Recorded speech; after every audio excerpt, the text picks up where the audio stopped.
Hi, it's Eric. Time for the video conversation for the week. As you can see, it's cherry blossom time. We've had a lot of Minnesota families visiting Washington, as well as some families here advocating on issues such as Alzheimer's research, education funding.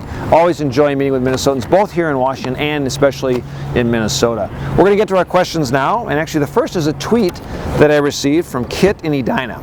And Kit tweeted, Rep. Erik Paulsen, how does the President's cuts to research spending impact Alzheimer's research? Do you support these cuts? Let me know. Actually, Kit, thanks for sharing your thoughts. Personally, I can tell that you support Alzheimer's research. As the President's budget has just come out, it is a proposal and just a proposal. Congress will reprioritize spending, and we need to have smart, targeted, effective spending reductions to making sure we're focusing on addressing our needs in terms of addressing the deficit and the national debt. But we also need smart, targeted investments, and that includes targeted investments such as the National Institutes of Health, something we did on a bipartisan basis just a few months ago as a part of the 21st Century Cures Act. Issues like Alzheimer's research come out of the NIH. I think we will continue that bipartisan support for increased NIH funding or to making sure that there aren't reductions in that area. Next up is an email I got from Greg in Plymouth, and Greg writes in, Dear Representative Erik Paulsen, as your constituent and a member of the National Association of Chemical Distributors, I'm writing to urge you to co-sponsor H.R. 1101, the Small Business Health Fairness Act.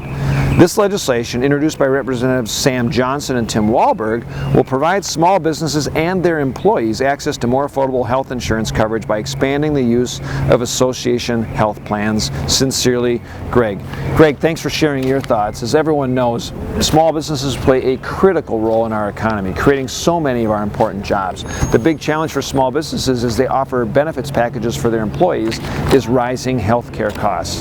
In fact, it was just found out that since 2008, almost 40% of businesses with 10 or fewer employees have stopped providing health insurance altogether because of higher costs.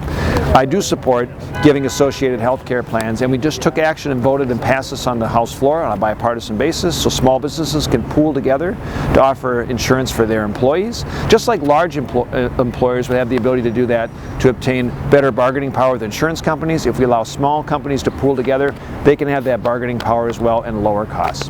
Thanks for joining in the conversation this week. If you have any questions, thoughts, comments, don't hesitate to reach out anytime on Facebook, Twitter, Instagram, or of course on the website, paulsen.house.gov. Have a great weekend and a great week.